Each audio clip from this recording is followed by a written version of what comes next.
Hello, hello everyone. Happy Tuesday, August the 14th. I am in Coeur dAlene, Idaho, and I'm at the marina over here by the Coeur dAlene, Idaho resort. There are boats here, there are some small yachts here. It's a beautiful place, great place to go on vacation, and great place to do ministry as well. So I'm very fortunate. The Lord's been blessing me to go around the United States and Canada right now and to be able to do ministry everywhere. It's like taking little small vacations everywhere, and it's fun. I enjoy it. So we're going to be getting some waves here. So a boat just came past here. So excuse the waves as they are splashing in. Let me share this with a couple of groups here. We'll get started. So again, I am in Coeur dAlene, Idaho. I had never been here before until about, I don't know, 10 days ago. Got to spend Saturday here with some of the young adults from Life Church 7 from the Tri-Cities, Richland, Washington, Southeast Washington, and had a great time when I was here. Actually, I came up yesterday from the Tri-Cities. Sunday night I'd spoken to the Life Church 7 people, and we had several hundred people that showed up. It was an awesome night of great amount of people getting delivered, recognizing now some of the spirits that have been harassing them for lifetimes, you know, Jezebel, Leviathan, and Ahab. And it was interesting because yesterday it was very smoky down there, very smoky. So hello guys, hello Suzanne, hello Tina from College Station. And it was so smoky that, I mean, you could smell it. It was in the air, and it was not enjoyable. But I had left there yesterday, and on my drive up here to Coeur dAlene, I was able to talk to a good friend of mine, and we were sharing a little bit about the excitement that both of us have for what the Lord has been doing in our lives and what the Lord is doing in the future. You know, the ministry Restored to Freedom and some of the exciting testimonies that have come out already from this past week's worth of ministry. And on Sunday night, had a woman that said that she had gotten healed from COPD. You know, she felt herself choking a little bit as the Jezebel spirit was leaving, and then she could take a deep breath for the first time in like years, and it was amazing. And then others that have said they've felt peace like they've never felt before. And again, if you've gone through the deliverance and you need some additional deliverance, and you simply can go through the prayers again and just make sure that you don't have anything that gives the legal right of the enemy to be upon you. So you need to forgive those that hurt you. You need to repent for any pride that you have in your life, and sometimes it may take you, a few weeks, months before you get completely delivered. But a lot of people get delivered instantly because they recognize it and they humble themselves. But as I was driving up yesterday, it was just fun to share some of the excitement that was going on with people's lives, and it's neat how the Lord has humbled both of us in our personal lives, so that we can appreciate, the things that the Lord done, a lot of the small things. Like the other day, I'll just share this. Being transparent, as I normally am, I got to buy, like, I don't know, 12 pairs of underwear without having any worry and fear about, gee, can I afford this or not? In the past, there were various things I had to, not do without, but I had to endure longer than I would have liked, and so forth. So little things like that it's funny. You normally don't share that, I know, on Facebook Live, but I'm a real person, and it's you have a lot of gratefulness when you don't have money, and when the money starts to come in. Yes, I use like 95% of any of the money comes in goes for kingdom purposes, so I don't really pay myself anything. I pay for gas, I pay for food, I pay for underwear, I pay for my basic needs. I mean, I can only wear so many shirts, I can only travel with so many shirts in my car, so it's really helped me to be a minimalist, I guess, as far as buying things. And so I appreciate, you know, the smaller things. I appreciate being able to go out to lunch, and I appreciate being able to buy shampoo when I need to buy shampoo, things like that. So, so anyway, but I'm excited about all these lives that are being set free and delivered throughout the world, because that's what it's all about. That's what my life is all about. It's turned into focusing on others' lives and helping them get set free as much as we can, and to allow them to have more freedom, allow them to have more peace, allow them to have more joy, and to enjoy, you know, oftentimes people think I'm on vacation all the time because I'm traveling here, there, and everywhere, but in reality, I do a lot of ministry wherever I'm at. If I'm staying with people in their homes, oftentimes I'm ministering to them, so I don't have a lot of free time just by myself, but I am enjoying myself here for the morning. I got to go out for a walk and to pray in the Spirit and spend time with the Lord. And the Lord told me this morning, because I wasn't sure what to talk about, is to talk about getting ready for greatness, because there's a lot of people that have gone through a lot of trials and tribulations in their lives and have had to suffer great deals of sacrifice. And when we finally get ourselves freed from going through that stuff, you know, we can be at peace, we can rejoice, we can be in joy no matter what situation that we're in. You know, a lot of people are in situations that are less than desirable, but they're very positive, and you would never know it, you would never guess it, you know, by their Facebook pages, by their comments, because they focus on the positive, and that's what we need to do. Romans 8:28 says, and we know that all things work together for good to those who love God, to those who are the called according to his purpose. So you have to make sure that you don't have anything in common with the enemy. If you are spewing forth a lot of negativity, if you're complaining about your mom or your dad or your spouse or your ex-lovers or whatever, and how they were taking advantage of you and all this, and it's all you do all day long, then you're not going to have much peace, because you're listening to the voice of the enemy. And you need to focus on the positive and just speak life. And then the Lord will bless you. You know, it may take longer than what you want, but you think about the grumbling of the of those that are in the desert, you know, that came out of being slaved. You know, when Moses had helped them come out, what did they do? They complained all the time, and they didn't speak life. They didn't speak positive, so they did not get to go in the promised land. Had to die. So what the enemy means for evil, God will use for your good. He'll use for your greaterness, as long as you speak positive and speak life. This is another thing the Lord showed me this morning. He said, do not let your past define your present, or your future will never come to pass.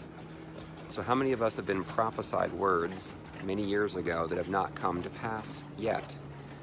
You know, I was prophesied back in 2009 that I would have this worldwide ministry. Well, if I would have focused on what was happening over the next 6 years, everything in me would have said, this is a bunch of crap. This is a bunch of junk, all these words that were spoken over me, because it didn't look anything like that this would ever happen. I had to go through a lot more suffering and a lot more challenges in order to come through it. And I had to speak life and be positive. I couldn't tell anybody about what I was going through. That was part of the requirements. I had to take the full brunt of the spirit of Jezebel and Leviathan without sharing it with anyone. So I couldn't lament with anyone. I couldn't share it with my brother, couldn't share it with my sister, couldn't share it with my children. It was me and God only. And yes, I vented on God. He could take it, he's a big boy. And whenever he told me it would be worth it in the end, I would always say, is the end near? How much longer? This isn't fun. And he's like, someday it'll be worth it, and people will thank you for what you've done. And that's what I've seen. A lot of people have thanked me, so it is worth it. But if you're in the season of the wilderness, where you're having to go through a lot of suffering and a lot of lack, a lot of things that are not positive, still focus on the positive and speak life. Don't speak into the negative. Don't speak into the circumstances. Don't get under the circumstances, because the enemy is going to try to speak to you about your past failures, your past sins, and that's all enemy. He may use your family members. He may use your spouses, your ex-spouses, your children, to speak all this negativity over you. And there's, you know, there could be some truth in that. You know, if you haven't changed yet, if you haven't gotten your life right with God yet, if you've not apologized and repented and done what you need to do, then you may still have some work to do. But if you've done everything that you needed to do, then all that stuff is from the past. You let it go. You don't live in the past. You want to focus on the future, and your present, your past junk does not dictate your present. And then you need to speak life until your future that you have been maybe prophesied over comes to pass. So, if you've endured, say, a divorce, or maybe multiple divorces, then you can now relate to more people in the world. You can have a ministry working with people that have gone through the divorces. I didn't think I'd ever go through one, and unfortunately I couldn't stop what the enemy started. But it ultimately turned out to be a good thing, because now I can relate to so many people. More than half the world has gone through divorces. So now I can enjoy helping other people to say, you know what, this is what's going on. You're hearing the voice of the enemy. And that it's not your spouse. Your spouse is being tormented by the enemy, speaking these horrible words to you. So now I have a ministry where I can work with people that have gone through divorces. If you've been doing drugs, if you've been hooked on alcohol, sex addictions, you can have a ministry working with those kind of people. So you want to take what the enemy meant for evil and you want to use it for good. You want to use it for greatness. And again, you need to make sure you're delivered from the past. You need to forgive all those that hurt you. You need to repent and humble. But it's amazing when you start to speak life over yourself. Start to speak, this is who I really am. I am loved by the Lord. God does love me. And you have to make sure you're humble. You can't be prideful and arrogant. I know a lot of people that have been spoken words of prophecy over them, but they still have a spirit of pride in them. It's very strong, that Leviathan, the spirit of pride. And the Lord wants that to be shaken off and broken off you, so he may end up causing your circumstances to be so negative to get you to the point where you come to the end of the road and you have nowhere else to turn but back to him. And then you can be honest. A lot of people I know that are that I've counseled, if you have a person with a Jezebel spirit, oftentimes they're not honest. They will say all these lies about their spouse, and they'll paint their picture of themselves being pure and spotless, when in reality they're not. And it's hard to discern that, because you want to give them the benefit of the doubt. You want to think that they're not lying to you. And there's a lot of people, say, that are married, that are hurting in their relationships, that are reaching out to single people, trying to develop a relationship with them, and it's so ungodly and so impure. That needs to be stopped. That's how the enemy works. The enemy tries to say, well, gee, the grass is greener on the other side. Let me try with this person, instead of looking at themselves in the mirror and getting themselves free and delivered. So anyway, God is preparing us all for the greaterness, but we have to do our part. We can't just sit around and complain and say, woe is me. You need to look at yourself in the mirror, be introspective, and ask the Holy Spirit, is there anything left in me that is of the enemy? If the enemy has any legal right to me, I don't want it. I want to be humble. I had to be humbled. The Lord took me through a great humbling process. I used to have $500,000, and the Lord said he's going to take it all away, and I'd have to trust in him completely for everything. And he did it. I didn't think that he could, but he did. And it was not a fun part of my life, but it was rewarding, because now I've gone through the humbling process, and now I can appreciate the small things. Appreciate buying new underwear, appreciate being able to eat out. I couldn't do that. When I got remarried to my second wife, I took on all this debt, from her children and some from her, and paid it off. And before you know it, I didn't have any more. I didn't have any money left, and I had to not go out to eat anymore. I couldn't buy my kids clothes anymore. I couldn't do things that I used to do, and I couldn't tell them why, because they would have been upset. But it changed me in my whole process, so I'm a different person now. And now I appreciate, this beautiful day. I appreciate, clean air. I'm appreciating going for walks and not having any pains in my body. There's a lot of people that are in their 50s that are complaining of pains, in their bodies. And if they don't know their authority, if they're still aligning with the enemy in any way, you need to look at yourself introspectively and see, is there anything in there that gives that legal right of the enemy? And then repent and apologize and choose to forgive, and anything else.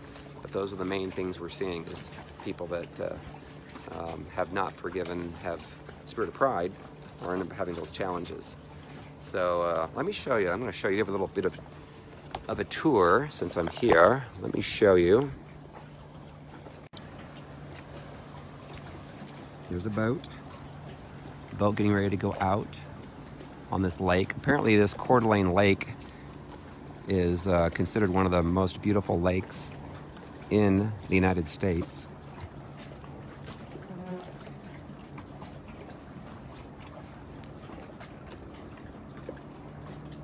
Let me see if I can put it on this post here. There we go. They have eagles here, which I have yet to see. Hoping to see an eagle. And over there, people actually like go on trails there and they can actually jump off of the cliffs into the water. I haven't done that yet. Maybe I will.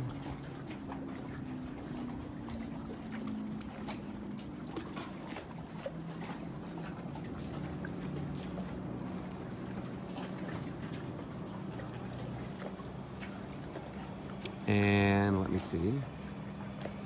What else can I show you? Could go on a little walking tour. Let me adjust my stand here, and then I will take you on a walking tour around this place.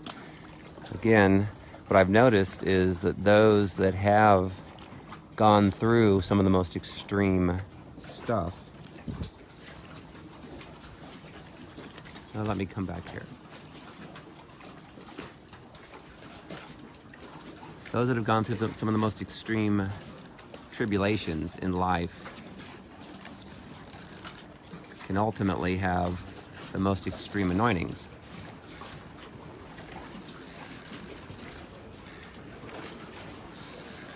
There we go. That's better. So if you've gone through a lot of extreme stuff in your life, count it all as joy, because you can ultimately come into some of the most extreme anointings. You think about Joyce Meyer and what she went through, some extreme stuff. And it wasn't fun, what she had to endure, but ultimately, let me do it this way. Here we go.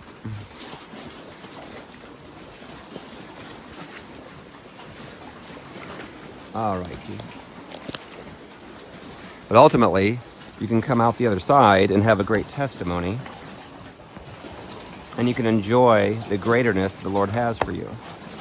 Because what happens is you appreciate things more when you have like nothing. So let me give you a tour here. This is the Coeur d'Alene Resort. Some of the yachts that they have here.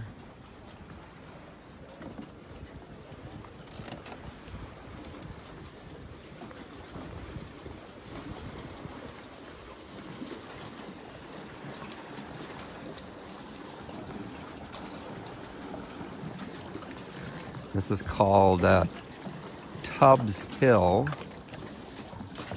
where people go jumping off the cliffs.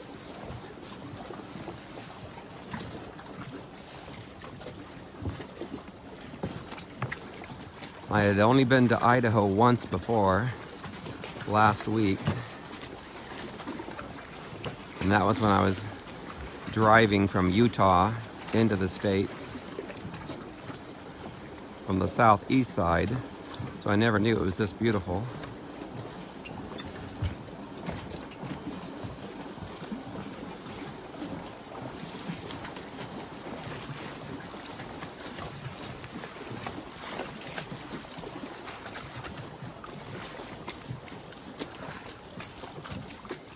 Temperatures right now probably, I don't know, 62 degrees, 63. I don't feel any humidity. Let's stop here, I guess.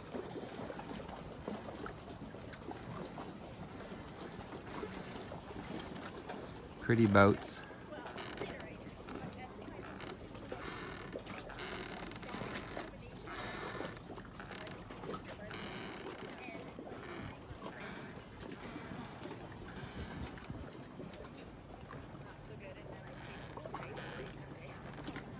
And let's see. I was not a big fan of those. It's funny, some of the names on these boats too. There's one that says, that one says Fat Man and His Sugar Mama. That one says Carpe Diem, seize the day, I believe that means. I like that. That one says Playtime.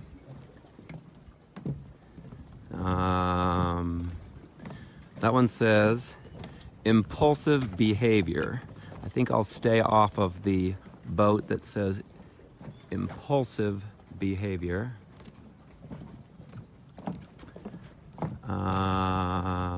Sunday Money. Now, if I had a boat, I think I'd name it Restored to Freedom. That's what I would call my boat.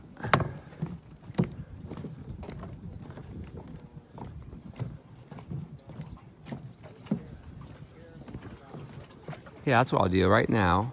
Everybody write down what name you would call your yacht if you had a yacht. What would you call it? I want to see all your comments. This will be fun. There's one over there that says Irresponsible. I don't think I want to call my boat Irresponsible.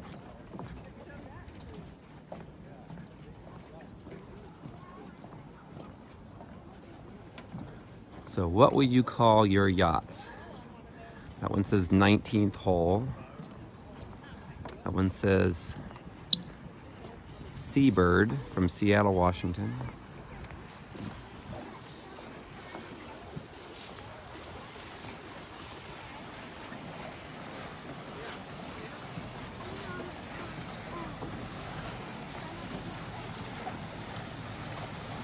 Eight Piece, Infinite Peace.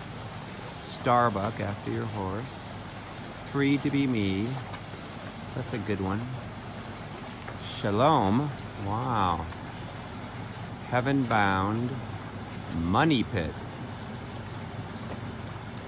Benedicto.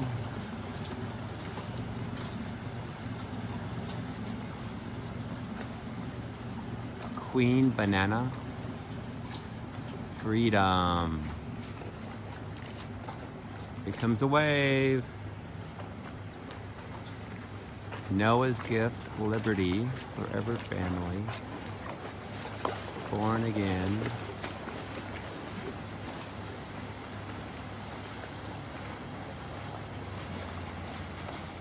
because the Lord wants you to have greatness in your life. He wants you to enjoy your life. He doesn't want you to focus on the negative. He wants you to focus on the positive. He wants you to speak life. He wants you to come into your destiny. He doesn't want you to listen to the enemy's voice anymore. I love the blue color here. The color blue is my favorite color. Matches my eyes.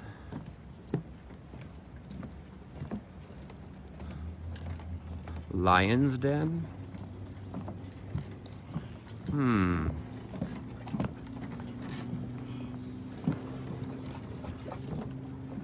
Maybe I'd call mine Demon Slayer. I don't know. I know one person, what might they call them? My friend Drew might call it Go to Hell Jezebel. But isn't this pretty, the blue color? So pretty.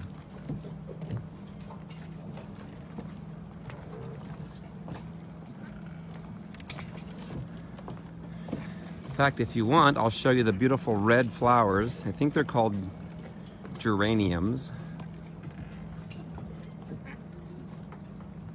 Here comes a ducky. Little ducky. Come here, ducky. Quack. Quack. Come here, ducky. And there goes a doggy. A doggy and a ducky.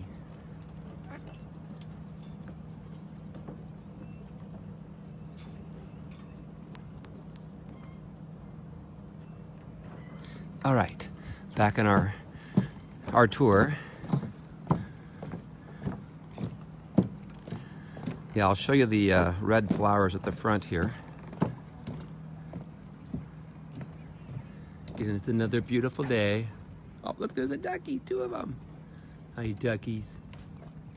Quack, quack, quack, quack, quack. Come here, ducky. Here, boy. Here, boy. Come on. Quack, quack, quack.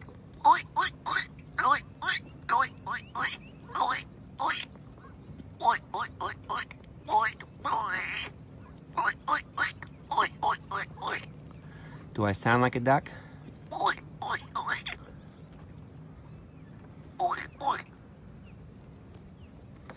I guess I don't.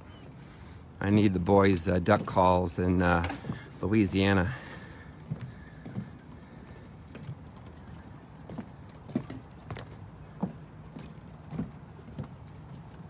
They have planes over here. You could take a plane ride around here. Nelson, my dogs heard you. They're barking. Oh, that's hilarious.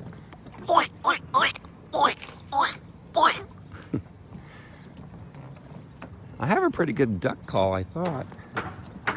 Maybe it's a dog call instead of a duck call. How many languages can I speak? I don't know. I've got the duck language. I've got my money for nothing. Hey, there's an 80s song. I want my. How funny is that? They're playing my song, my 80s music.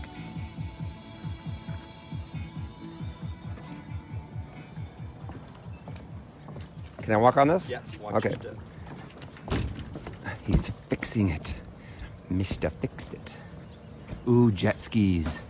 There we go. I love my jet skis. Fun, fun, fun. See, look, now I'm climbing up this bridge over the water. It's like a bridge over troubled water.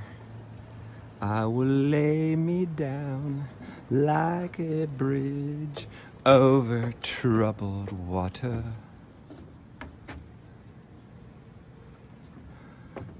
Where is this? This is Coeur d'Alene, Idaho. Considered the most beautiful lake in the United States. All right, we're gonna go see some flowers, some red flowers. Oh, here's some red flowers right here. But they're small. I will take us over this way.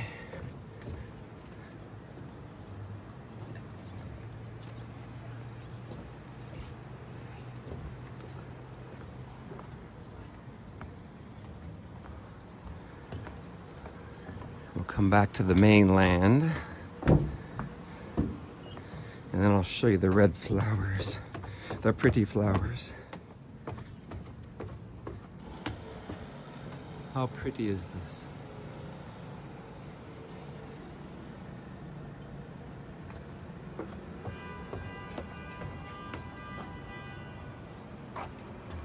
All righty. Almost there.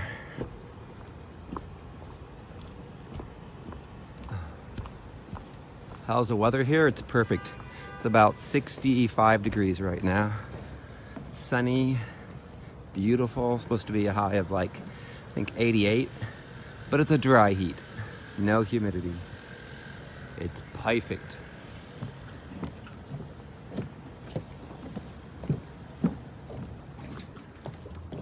Ooh, they do parasailing over there. I've done parasailing before. Where was I at? I was in Bermuda, I think. Yes, Bermuda when I went parasailing. Okay, the location again is Coeur d'Alene, Idaho. You guys need to come here for a vacation. It's beautiful. No humidity. Ah. Okay, there's some red flowers up there. But I'll show you a whole bunch of them. I took a picture of it yesterday.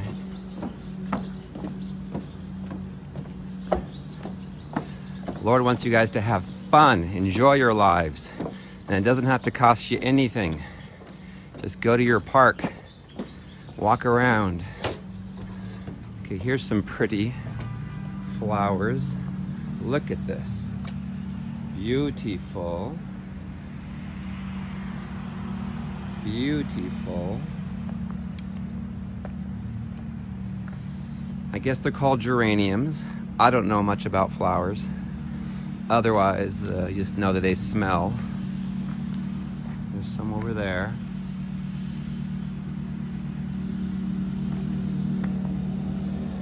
So, I'm curious, how many women know like what the names of flowers are?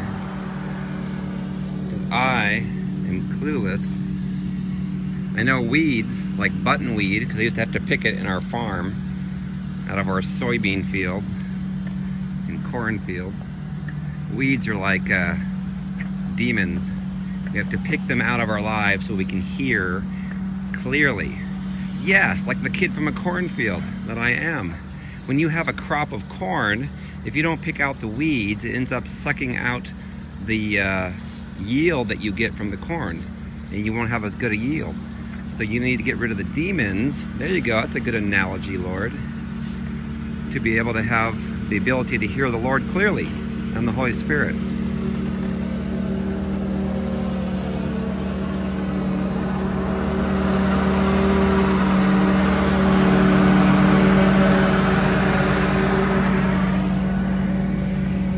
Sorry about that, somebody's mowing the grass. Couldn't they wait till I'm done with my Facebook Live? Oh, I'm gonna take an offense. Okay, here we go. Here's some really big crop of red flowers named geraniums, I guess. Look at this.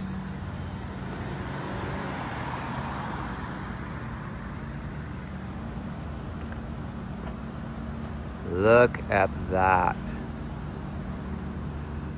It's a potpourri of flowers. I can smell them from here. Oh, we'll get a little closer. And maybe you can smell them on Facebook Live.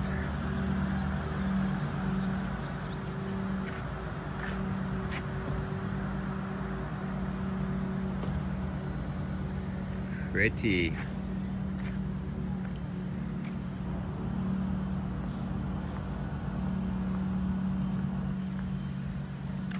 Alrighty, well I think I'm done. Time to go enjoy my day, doing whatever the Lord wants to bless me with. So let me let you know again, ministry-wise. So tonight at, what is it, 8 o'clock, from 8 to 9, I'll be on Facebook Live with my good friend Lisa Paliri-Perna from New Jersey. She'll be interviewing me on her show Touched by Prayer, so you can watch it tonight, 8 o'clock to 9 Eastern. And then on Thursday night, I'll be interviewed by Reverend, I think his last name is Schnell from North Carolina. That's at 9:30 Eastern time. Never been on his show before. Facebook Live again. And then, let's see, next Monday I'll be here in the Days Inn in Coeur d'Alene, doing Ministry of Freedom night. That's at 6:30 p.m. Eastern time. So, it's amazing. God is connecting and doing a great work here. So, alrighty. Well, I will let you guys go and have a great rest of your, what is today? Tuesday? Tuesday, yes. Have fun, enjoy your life, do the greater things the Lord wants you to do. Alright, love ya. See ya. Bye.